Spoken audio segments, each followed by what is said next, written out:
ഓം ശാന്തി 29/2/2024 പ്രഭാതമുരളി. മധുരമായ കുട്ടികളെ, മായയാകുന്ന ശത്രു നിങ്ങളുടെ മുന്നിലുണ്ട്. അതുകൊണ്ട് വളരെയധികം സൂക്ഷിക്കണം. അഥവാ മുന്നോട്ടു പോകുമ്പോൾ മായയിൽ കുടുങ്ങിയാൽ തന്റെ ഭാഗ്യത്തിന് കുറുകെ വരയുകയാണ്. ചോദ്യം: നിങ്ങൾ രാജയോഗി കുട്ടികളുടെ മുഖ്യ കർത്തവ്യം എന്താണ്? ഉത്തരം: പഠിക്കുക, പഠിപ്പിക്കുക. ഇതാണ് നിങ്ങളുടെ മുഖ്യ കർത്തവ്യം. ഈശ്വരീയ മതം അനുസരിക്കുന്നവരാണ് നിങ്ങൾ. നിങ്ങൾക്ക് കാട്ടിലേക്ക് പോകേണ്ട ആവശ്യമില്ല. വീട്ടിൽ ഗൃഹസ്ഥിയായി ശാന്തിയിൽ ഇരുന്ന് ബാബയെ ഓർമ്മിക്കണം. അച്ഛൻ, സമ്പത്ത്, ഈ 2 ശബ്ദങ്ങളിൽ നിങ്ങളുടെ പഠിത്തം പൂർണമായും ഉൾക്കൊണ്ടിരിക്കുന്നു. ഓം ശാന്തി. ബാബയ്ക്കും ബ്രഹ്മാവിലൂടെ കുട്ടികളോട് ഗുഡ് മോർണിംഗ് പറയുവാൻ സാധിക്കും. അപ്പോൾ പിന്നെ കുട്ടികളും തിരിച്ചു പറയണം. ഇവിടെ ബാബയും കുട്ടികളും തമ്മിലുള്ള ബന്ധമാണ്. പുതുതായി വരുന്നവർ ജ്ഞാനത്തിൽ ഉറയ്ക്കുന്നതുവരെ എന്തെങ്കിലും സംശയങ്ങൾ ചോദിച്ചുകൊണ്ടിരിക്കും. ഇത് പഠനമാണ്. ഭഗവാനോ വാച എന്നെഴുതിയിട്ടുണ്ട്. ഭഗവാൻ നിരാകാരനാണ്. മറ്റുള്ളവർക്ക് മനസ്സിലാക്കി കൊടുക്കുന്നതിനായി ബാബ ഈ കാര്യങ്ങൾ നല്ലതുപോലെ കുട്ടികൾക്ക് പക്കായാക്കി തരുന്നു. കാരണം പുറം ലോകത്ത് മായ വളരെ ശക്തമാണ്. ഇവിടെ അങ്ങനെയല്ല. ബാബ മനസ്സിലാക്കുന്നുണ്ട്, കഴിഞ്ഞ കൽപ്പത്തിൽ സമ്പത്തെടുത്തവർ സ്വയം തന്നെ വരും. ഇന്നയാൾ പോകാൻ പാടില്ല, പിടിച്ചുവെക്കാം, അങ്ങനെയില്ല. പോകേണ്ടവർ പോകും. ഇവിടെ ജീവിച്ചിരിക്കെ മരിക്കണം. ബാബ ദത്തെടുക്കുന്നു. സമ്പത്ത് തരുന്നതിന് വേണ്ടിയാണ് ദത്തെടുക്കുന്നത്. സമ്പത്ത് മോഹിച്ചാണ് കുട്ടികൾ അച്ഛനമ്മമാരുടെ അടുക്കൽ വരുന്നത്. സമ്പന്നനായ ഒരാളുടെ കുട്ടി ദത്തെടുക്കപ്പെട്ട് ഒരു ദരിദ്രന്റെ അടുക്കലേക്ക് പോകുമോ? ഇത്രയും ധനവും സമ്പത്തും ഉപേക്ഷിച്ചെങ്ങനെ പോകും? സമ്പന്നരാണ് സാധാരണയായി ദത്തെടുക്കുന്നത്. ബാബ നമുക്ക് സ്വർഗത്തിന്റെ ചക്രവർത്തി പദവി നൽകുകയാണെന്ന് നിങ്ങൾക്കറിയാം. പിന്നെന്തുകൊണ്ട് നമുക്ക് ബാബയുടേതായി കൂടാ? ഓരോ കാര്യത്തിലും അത്യാഗ്രഹം വരാറുണ്ട്. പഠിപ്പ് കൂടുന്നതിനനുസരിച്ച് അത്യാഗ്രഹവും വർദ്ധിക്കും. ബാബ നമ്മളെ ദത്തെടുത്തിരിക്കുന്നത് പരിധിയില്ലാത്ത സമ്പത്ത് നൽകുന്നതിന് വേണ്ടിയാണെന്ന് നിങ്ങൾക്കറിയാം. ബാബയും പറയുന്നു, നിങ്ങൾ ഓരോരുത്തരെയും 5000 വർഷത്തിനു മുമ്പെന്ന പോലെ ഞാൻ വീണ്ടും ദത്തെടുത്തിരിക്കുകയാണ്. നിങ്ങളും പറയുന്നു, ബാബ, ഞാൻ ബാബയുടേതാണ്. 5000 വർഷങ്ങൾക്ക് മുൻപും ഞങ്ങൾ അങ്ങയുടേതായിരുന്നു. പ്രാക്ടിക്കലിൽ നിങ്ങൾ എത്ര ബ്രഹ്മകുമാർ കുമാരിമാരുണ്ട്. പ്രജാപിതാവും പ്രസിദ്ധനാണ്. ശൂദ്രനിൽ നിന്ന് ബ്രാഹ്മണനാകാത്തിടത്തോളം ദേവതയാകാൻ സാധിക്കില്ല. നിങ്ങൾ കുട്ടികളുടെ ബുദ്ധിയിൽ ഇപ്പോൾ ഈ ചക്രം കറങ്ങിക്കൊണ്ടേയിരിക്കുന്നു. നമ്മൾ ശൂദ്രരായിരുന്നു, ഇപ്പോൾ ബ്രാഹ്മണനായി വീണ്ടും ദേവതയാകും. സത്യുഗത്തിൽ നമ്മൾ രാജ്യം ഭരിക്കും. അതുകൊണ്ട് ഈ പഴയ ലോകം തീർച്ചയായും വിനാശമാകണം. പൂർണമായും നിശ്ചയം വന്നില്ലെങ്കിൽ ഉപേക്ഷിച്ചു പോകും. ചില കുട്ടികൾ അധപതിച്ചു പോകുന്നു. ഇതും ഡ്രാമയിലുള്ളതാണ്. മുന്നിൽ നിൽക്കുന്ന മായയാകുന്ന ശത്രു തന്റെ ഭാഗത്തേക്ക് നമ്മളെ ആകർഷിക്കുന്നു. ബാബ അടിക്കടി ജാഗ്രതപ്പെടുത്തുന്നു, മായയിൽ കുടുങ്ങരുത്. ഇല്ലെങ്കിൽ തന്റെ ഭാഗ്യരേഖയ്ക്ക് കുറുകെ വരയ്ക്കുകയാണ്. മുൻപ് എപ്പോഴാണ് കണ്ടിട്ടുള്ളതെന്ന് ബാബയ്ക്ക് മാത്രമേ ചോദിക്കാൻ സാധിക്കുകയുള്ളൂ. മറ്റാർക്കും ഇങ്ങനെ ചോദിക്കാനുള്ള ബുദ്ധി ഉണ്ടാകില്ല. ബാബ പറയുന്നു, എനിക്ക് വീണ്ടും ഗീത കേൾപ്പിക്കുവാൻ വരേണ്ടതുണ്ട്. വന്ന് രാവണന്റെ ജയിലിൽ നിന്ന് മോചിപ്പിക്കണം. പരിധിയില്ലാത്ത ബാബ പരിധിയില്ലാത്ത കാര്യങ്ങൾ മനസ്സിലാക്കി തരുന്നു. ഇപ്പോൾ രാവണ രാജ്യമാണ്. പതിത രാജ്യം ആരംഭിച്ചിട്ട് പകുതി കൽപ്പമായി. രാവണന് 10 തലയും വിഷ്ണുവിന് 4 കൈകളും കാണിക്കുന്നു. ഇത്തരത്തിലുള്ള മനുഷ്യരാരും തന്നെ ഇല്ല. പ്രവൃത്തി മാർഗം കാണിച്ചിരിക്കുകയാണ്. ഇതാണ് ലക്ഷ്യം. വിഷ്ണുവിലൂടെ പാലന. വിഷ്ണുപുരിയെ തന്നെയാണ് കൃഷ്ണപുരിയായി കാണിച്ചിരിക്കുന്നത്. കൃഷ്ണന് 2 കൈകൾ മാത്രമേ കാണിക്കുകയുള്ളൂ. മനുഷ്യർ ഒന്നും തന്നെ മനസ്സിലാക്കുന്നില്ല. ബാബ ഓരോ കാര്യവും മനസ്സിലാക്കി തരുന്നു. അതെല്ലാം ഭക്തി മാർഗമാണ്. ഇപ്പോൾ നിങ്ങൾക്ക് ജ്ഞാനമുണ്ട്. നിങ്ങളുടെ ലക്ഷ്യം തന്നെ നരനെ നാരായണനാക്കുക എന്നതാണ്. ഇത് ജീവൻ മുക്തി പ്രാപ്തമാക്കുവാനുള്ള ഗീതാ പാഠശാലയാണ്. ബ്രാഹ്മണർ തീർച്ചയായും വേണം. ഇതാണ് രുദ്രജ്ഞാന യജ്ഞം. ശിവനെ രുദ്രനെന്നും പറയുന്നു. ഇപ്പോൾ ബാബ ചോദിക്കുന്നു, ജ്ഞാനയജ്ഞം കൃഷ്ണന്റേതാണോ അതോ ശിവന്റേതാണോ? ശിവനെ പരമാത്മാവെന്ന് പറയുന്നു. ശങ്കരനെ ദേവതയെന്നാണ് പറയുക. ഭക്തർ പിന്നീട് ശിവനെയും ശങ്കരനെയും ഒന്നാക്കി കാണിച്ചിരിക്കുന്നു. ഇപ്പോൾ ബാബ പറയുന്നു, ഞാൻ ഇദ്ദേഹത്തിൽ പ്രവേശിച്ചിരിക്കുകയാണ്. നിങ്ങൾ കുട്ടികൾ ബാബ് ദാദ എന്ന് വിളിക്കുന്നു. അവർ ശിവശങ്കരൻ എന്ന് വിളിക്കുന്നു. ജ്ഞാനസാഗരൻ ഒരാൾ മാത്രമാണ്. ജ്ഞാനത്തിലൂടെയാണ് ബ്രഹ്മാവിൽ നിന്ന് വിഷ്ണുവാകുന്നതെന്ന് നിങ്ങൾക്കറിയാം. സമാന ചിത്രങ്ങളും വരച്ചിട്ടുണ്ട്. വിഷ്ണുവിന്റെ നാഭിയിൽ നിന്ന് ബ്രഹ്മാവുണ്ടായതായി കാണിച്ചിരിക്കുന്നു. ഇതിന്റെ അർത്ഥം ആർക്കും അറിയില്ല. ബ്രഹ്മാവിന്റെ കൈകളിൽ ശാസ്ത്രങ്ങൾ കാണിച്ചിരിക്കുന്നു. ശാസ്ത്രങ്ങളുടെ സാരം ബാബയാണോ ബ്രഹ്മാവാണോ കേൾപ്പിക്കുന്നത്? ഇദ്ദേഹവും മാസ്റ്റർ ജ്ഞാനസാഗരനാണ്. ബാക്കിയുള്ള ഇത്രയധികം ചിത്രങ്ങൾ യഥാർത്ഥമല്ല. അതെല്ലാം ഭക്തി മാർഗമാണ്. 8ഉം 10ഉം കൈകളുള്ള മനുഷ്യരാരും തന്നെ ഇല്ല. ഇത് പ്രവൃത്തി മാർഗത്തെ കാണിച്ചിരിക്കുകയാണ്. രാവണന്റെയും അർത്ഥം പറഞ്ഞു തരുന്നു. പകുതി കൽപ്പം രാവണ രാജ്യമാണ് രാത്രി, പകുതി കൽപ്പം രാമരാജ്യമാണ് പകൽ. ബാബ ഓരോ കാര്യവും മനസ്സിലാക്കി തരുന്നു. നിങ്ങളെല്ലാവരും ഒരച്ഛന്റെ മക്കളാണ്. ബാബ ബ്രഹ്മാവിലൂടെ വിഷ്ണുപുരി സ്ഥാപിക്കുന്നു. നിങ്ങളെ രാജയോഗം പഠിപ്പിക്കുന്നു. സംഗമയുഗത്തിൽ തന്നെയാണ് രാജയോഗം പഠിപ്പിക്കുന്നത്. ദ്വാപരയുഗത്തിൽ രാജയോഗം പഠിപ്പിച്ചു എന്ന് പറയുന്നത് തെറ്റാണ്. ബാബ സത്യം പറയുന്നു. അനേകം പേർക്ക് ബ്രഹ്മാവിന്റെയും കൃഷ്ണന്റെയും സാക്ഷാത്കാരം ലഭിക്കാറുണ്ട്. ബ്രഹ്മാവിനെ വെളുത്ത വസ്ത്രധാരിയായി കാണിച്ചിരിക്കുന്നു. ശിവബാബ ബിന്ദുവാണ്. ബിന്ദുവിന്റെ സാക്ഷാത്കാരം ലഭിച്ചാലും ഒന്നും തന്നെ മനസ്സിലാകില്ല. നിങ്ങൾ പറയുന്നു നമ്മൾ ആത്മാവാണ്. എന്നാൽ ആത്മാവിനെ ആര് കണ്ടിട്ടുണ്ട്? ആരും കണ്ടിട്ടില്ല. ആത്മാവ് ബിന്ദുവാണ്. മനസ്സിലാക്കാൻ സാധിക്കുമല്ലോ. ആര് ഏത് ഭാവനയോടെ ആരെ പൂജിക്കുന്നുവോ അവരുടെ സാക്ഷാത്കാരം ലഭിക്കും. അഥവാ ഇനി രൂപം കണ്ടാലും സംശയിച്ചു പോകും. ഹനുമാന്റെ പൂജ ചെയ്താൽ ഹനുമാന്റെ സാക്ഷാത്കാരം ലഭിക്കും. ഗണേശന്റെ പൂജാരിക്ക് അതുപോലെ കാണപ്പെടും. ബാബ ചോദിക്കുകയാണ്, ഞാൻ നിങ്ങളെ ഇത്രയധികം ധനവാനാക്കി, വജ്രങ്ങളുടെയും രത്നങ്ങളുടെയും കൊട്ടാരം നൽകി. നിങ്ങൾക്ക് അളവില്ലാത്ത ധനം ഉണ്ടായിരുന്നു. നിങ്ങളതെല്ലാം എവിടെ നഷ്ടപ്പെടുത്തി? ഇപ്പോൾ നിങ്ങൾ ദരിദ്രരായി മാറി ഭിക്ഷ യാചിക്കുന്നു. ബാബയ്ക്കിങ്ങനെ പറയുവാൻ സാധിക്കുമല്ലോ. ബാബ വന്നിരിക്കുകയാണ് എന്നിപ്പോൾ നിങ്ങൾ കുട്ടികൾ മനസ്സിലാക്കി. നമ്മൾ വീണ്ടും വിശ്വത്തിന്റെ അധികാരികളായി മാറുകയാണ്.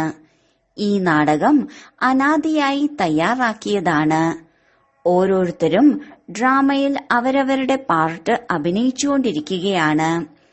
ആരെങ്കിലും ഒരു ശരീരം ഉപേക്ഷിച്ച് മറ്റൊന്നെടുക്കുന്നതിൽ കരയാൻ എന്തിരിക്കുന്നു? സത്യുഗത്തിൽ ഒരിക്കലും കരയില്ല. ഇപ്പോൾ നിങ്ങൾ മോഹജീത്തായി മാറിക്കൊണ്ടിരിക്കുന്നു. ഈ ലക്ഷ്മി നാരായണന്മാർ മോഹജീത്ത് രാജാക്കന്മാരാണ്. അവിടെ മോഹമില്ല. ബാബ പല പ്രകാരത്തിലുമുള്ള കാര്യങ്ങൾ മനസ്സിലാക്കി തരുന്നു. ബാബ നിരാകാരനാണ്. മനുഷ്യർ ബാബയെ നാമരൂപത്തിൽ നിന്ന് വേറിട്ടതാണെന്ന് പറയുന്നു. എന്നാൽ നാമരൂപത്തിൽ നിന്ന് വേറിട്ടതായി ഒരു വസ്തുവും ഇല്ല. അല്ലയോ ഭഗവാനെ, ഗോഡ് ഫാദർ എന്നെല്ലാം വിളിക്കാറുണ്ട്. അപ്പോൾ പേരും രൂപവുമായില്ലേ? ശിവലിംഗത്തെ ശിവപരമാത്മാവെന്നും ശിവബാബയെന്നും വിളിക്കാറുണ്ട്. പിതാവാണല്ലോ. അച്ഛനാണെങ്കിൽ കുട്ടികളും ഉണ്ടാകും. നിരാകാരനെ നിരാകാരനായ ആത്മാവ് തന്നെയാണ് ബാബ എന്ന് വിളിക്കുന്നത്. ക്ഷേത്രത്തിൽ പോകുമ്പോൾ ഈശ്വരനെ ബാബ എന്ന് വിളിക്കുന്നു. പിന്നീട് വീട്ടിൽ വരുമ്പോൾ ലൗകിക പിതാവിനെയും ബാബ എന്ന് വിളിക്കുന്നു. നമ്മൾ എന്തിനാണ് ഈശ്വരനെ പിതാവെന്ന് വിളിക്കുന്നത്? ഇത് മനസ്സിലാക്കുന്നില്ല. ഏറ്റവും വലിയ പഠിത്തം ബാബ 2 അക്ഷരത്തിൽ പഠിപ്പിക്കുന്നു: അല്ലാഹുവും സമ്പത്തും. അല്ലാഹുവിനെ ഓർമ്മിക്കൂ, എങ്കിൽ ചക്രവർത്തി പദവി നിങ്ങൾക്ക് ലഭിക്കും. വളരെ ഉയർന്ന പരീക്ഷയാണിത്. മനുഷ്യർ വലിയ പരീക്ഷ പാസ്സായി കഴിഞ്ഞാൽ പിന്നീട് ആദ്യം പഠിച്ച കാര്യങ്ങൾ ഓർമ്മിക്കാറില്ല. പഠിച്ചു കഴിയുമ്പോൾ അവസാനം സാരം മാത്രം ബുദ്ധിയിൽ ഓർമ്മിക്കും. ഇവിടെയും അങ്ങനെയാണ്. നിങ്ങൾ പഠിക്കുവാൻ വന്നിരിക്കുന്നു. അന്തിമത്തിൽ ബാബ പറയും മന്മനാ ഭവ. പിന്നീട് ദേഹത്തിന്റെ അഭിമാനം ഇല്ലാതാകും. മന്മനാ ഭവയായിരിക്കുവാനുള്ള ശീലം വന്നു കഴിഞ്ഞാൽ പിന്നെ അവസാനം ബാബയും സമ്പത്തും മാത്രം ഓർമ്മ നിൽക്കും. ഇത് തന്നെയാണ് മുഖ്യമായ കാര്യം. എത്ര സഹജമാണിത്! ലൗകിക പഠിത്തത്തിലും ഇന്നത്തെ കാലത്ത് എന്തെല്ലാം പഠിക്കുന്നു. ഭരിക്കുന്ന ആൾ അവരവർക്കനുസരിച്ചുള്ള നിയമം നടപ്പാക്കുന്നു. പണ്ട് പറ, നാഴി, ഇടങ്ങഴി എന്ന കണക്കായിരുന്നു. ഇപ്പോൾ കിലോ എന്നെല്ലാം പറഞ്ഞ് എന്തെല്ലാം വന്നു. പല പല നാടുകളായി. ഡൽഹിയിൽ 1 രൂപയ്ക്ക് ലഭിക്കുന്ന സാധനം ബോംബെയിൽ 2 രൂപയ്ക്കാണ് ലഭിക്കുന്നത്. ഓരോരുത്തരും വിചാരിക്കുന്നു നമ്മൾ നമ്മുടെ നാടിനെ പട്ടിണിക്കിടില്ല. എത്രമാത്രം കലഹങ്ങൾ നടക്കുന്നു, എത്ര പ്രശ്നങ്ങളാണ്. ഭാരതം എത്രമാത്രം സമ്പന്നമായിരുന്നു. പിന്നീട് 84 ജന്മങ്ങളെടുത്ത് ദരിദ്രമായി പോയി. വജ്രസമാനമായ ജീവിതത്തെ കക്കയ്ക്ക് പിറകെ പോയി കളഞ്ഞു എന്ന് പറയാറുണ്ട്. ബാബ ചോദിക്കുന്നു, നിങ്ങൾ കക്കയ്ക്ക് പിറകെ പോയി എന്തിനാണ് മരിക്കുന്നത്? ഇപ്പോൾ ബാബയിൽ നിന്ന് സമ്പത്തെടുക്കൂ, പാവനമാകൂ. പതീത പാവന വരൂ, ഞങ്ങളെ പവിത്രമാക്കൂ എന്ന് പറഞ്ഞ് വിളിക്കാറുണ്ട്. ഇതിൽ നിന്ന് വ്യക്തമാണ് പാവനമായിരുന്നു. ഇപ്പോൾ അല്ല. ഇപ്പോൾ കലിയുഗമാണ്. ബാബ പറയുന്നു, ഞാൻ പാവന ലോകം പണിതു കഴിഞ്ഞാൽ പിന്നെ പതീത ലോകം തീർച്ചയായും നശിക്കും. ഈ രുദ്രജ്ഞാന യജ്ഞത്തിൽ നിന്ന് പ്രജ്വലിതമായ മഹാഭാരത യുദ്ധം ഉണ്ടായതും അതുകൊണ്ടാണ്. വിനാശം നടക്കുക എന്നത് ഡ്രാമയിൽ ഉള്ളതാണ്. ബാബയ്ക്ക് ആദ്യം സാക്ഷാത്കാരമുണ്ടായി. ഇത്രയും വലിയ രാജ്യം ലഭിക്കുകയാണെന്നറിഞ്ഞപ്പോൾ സന്തോഷമുണ്ടായി. പിന്നീട് വിനാശത്തിന്റെ സാക്ഷാത്കാരവും ഉണ്ടായി. മന്മനാഭവ, മധ്യാജി ഭവ ഇവ ഗീതയിലെ അക്ഷരമാണ്. ഗീതയിലെ ചില അക്ഷരങ്ങൾ ശരിയാണ്. ബാബയും പറയുന്നു, ഞാൻ നിങ്ങൾക്ക് കേൾപ്പിച്ചു തരുന്ന ഈ ജ്ഞാനം പിന്നീട് ലോപിച്ചു പോകും. ഈ ലക്ഷ്മി നാരായണന്റെ രാജ്യം ഉണ്ടായിരുന്നപ്പോൾ മറ്റൊരു ധർമ്മവും ഉണ്ടായിരുന്നില്ല എന്ന കാര്യം ആർക്കും അറിയില്ല. ആ സമയത്ത് ജനസംഖ്യ വളരെ കുറവായിരുന്നു. ഇപ്പോൾ കൂടി. ഈ മാറ്റം സംഭവിക്കണം. വിനാശം തീർച്ചയായും വരും. മഹാഭാരത യുദ്ധവും നടക്കും. ഭഗവാനും തീർച്ചയായും വരും. ശിവബാബ എന്ത് ചെയ്തിട്ടാണ് ശിവജയന്തി ആഘോഷിക്കുന്നത് അതും അറിയില്ല. ഗീത കേട്ടിട്ടാണ് കൃഷ്ണന്റെ ആത്മാവിനും രാജ്യം ലഭിച്ചത് എന്ന് ബാബ ഇപ്പോൾ പറഞ്ഞു തരുന്നു. ഗീതയെ മാതാപിതാവെന്നും പറയും. ഗീത കേട്ടിട്ടാണ് നിങ്ങൾ ദേവീ ദേവത ആകുന്നത്.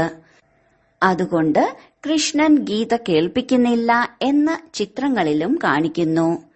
ഗീതാജ്ഞാനത്തിലൂടെ രാജയോഗം പഠിച്ചാണ് കൃഷ്ണൻ ഇങ്ങനെ ആയത്. നാളെ കൃഷ്ണൻ വീണ്ടും വരും. അവർ പിന്നെ ശിവബാബയ്ക്ക് പകരം കൃഷ്ണന്റെ പേര് കൊടുത്തിരിക്കുന്നു. ബാബ മനസ്സിലാക്കി തരുന്നു, ആരെങ്കിലും ആവശ്യമില്ലാത്ത കാര്യങ്ങൾ കേൾപ്പിച്ചാൽ നിങ്ങൾ വീഴരുത്. ഈ കാര്യം ഉള്ളിൽ ഉറപ്പിക്കണം. ഒരുപാട് ചോദ്യങ്ങൾ ചോദിക്കാറുണ്ട്. വികാരമില്ലാതെ സൃഷ്ടി എങ്ങനെ മുന്നോട്ടു പോകും? ഇതെങ്ങനെ സംഭവിക്കും? നോക്കൂ, നിങ്ങൾ തന്നെയല്ലേ അത് നിർവികാരി ലോകമാണ്, സമ്പൂർണ്ണ നിർവികാരികളാണ് എന്ന് പറയുന്നത്. പിന്നെങ്ങനെ വികാരം ഉണ്ടായിരിക്കും? പരിധിയില്ലാത്ത ബാബയിൽ നിന്ന് പരിധിയില്ലാത്ത സമ്പത്ത് ലഭിക്കുന്നു എന്ന കാര്യം ഇപ്പോൾ നിങ്ങൾക്കറിയാം. പിന്നെന്തുകൊണ്ട് ബാബയെ ഓർമ്മിക്കുന്നില്ല? ഇതുതന്നെയാണ് പതീത ലോകം. കുംഭമേളയിൽ എത്രയോ ലക്ഷം പേർ വരുന്നു. ഇപ്പോൾ പറയുന്നത് അവിടെ ഒരു നദി ഗുപ്തമാണ് എന്നാണ്. നദി എങ്ങനെ ഗുപ്തമാകും? ഇവിടെയും ഗോമുഖം ഉണ്ടാക്കി വെച്ചിട്ടുണ്ട്. ഗംഗ ഇവിടെയും ഒഴുകുന്നുണ്ട് എന്നാണ് പറയുന്നത്. ഗംഗ തന്റെ വഴിയിലൂടെ സമുദ്രത്തിലേക്ക് പോകുമോ അതോ ഇവിടെ നിങ്ങളുടെ അടുത്ത് പർവ്വതത്തിലേക്ക് വരുമോ? ഭക്തിമാർഗത്തിൽ എത്രമാത്രം കഷ്ടപ്പെടുന്നു. ജ്ഞാനം, ഭക്തി, വൈരാഗ്യം. പരിധിയുള്ള വൈരാഗ്യവും പരിധിയില്ലാത്ത വൈരാഗ്യവും ഉണ്ട്. സന്യാസിമാർ വീടും കുടുംബവും ഉപേക്ഷിച്ച് കാട്ടിൽ പോകുന്നു. ഇവിടെ അങ്ങനെ ഒരു കാര്യവും ഇല്ല. നിങ്ങൾ ബുദ്ധിയിൽ നിന്നും മുഴുവൻ പഴയ ലോകവും സന്യസിക്കുന്നു. രാജയോഗികളായ നിങ്ങൾ കുട്ടികളുടെ മുഖ്യ കർത്തവ്യമാണ് പഠിക്കുക, പഠിപ്പിക്കുക. രാജയോഗം കാട്ടിലൊന്നുമല്ല പഠിപ്പിക്കുന്നത്. ഇത് സ്കൂളാണ്. ശാഖകൾ തുറന്നുകൊണ്ടേയിരിക്കുന്നു. നിങ്ങൾ കുട്ടികൾ രാജയോഗം പഠിച്ചുകൊണ്ടിരിക്കുന്നു. ശിവബാബയിൽ നിന്ന് പഠിക്കുന്ന ബ്രാഹ്മണിമാർ പിന്നീട് പഠിപ്പിക്കുന്നു. ഒരു ശിവബാബ തന്നെ ഇരുന്ന് എല്ലാവരെയും പഠിപ്പിക്കുന്നില്ല. ഇതാണ് പാണ്ഡവ ഗവൺമെന്റ്. നിങ്ങൾ ഈശ്വരീയ മതമനുസരിക്കുന്നവരാണ്. ഇവിടെ നിങ്ങൾ എത്ര ശാന്തരായിയാണ് ഇരിക്കുന്നത്. പുറത്ത് എത്രമാത്രം പ്രശ്നങ്ങളാണ്. 5 വികാരങ്ങളെ ദാനം നൽകിയാൽ ഗ്രഹപ്പിഴ ഇല്ലാതാകും എന്ന് ബാബ പറയുന്നു.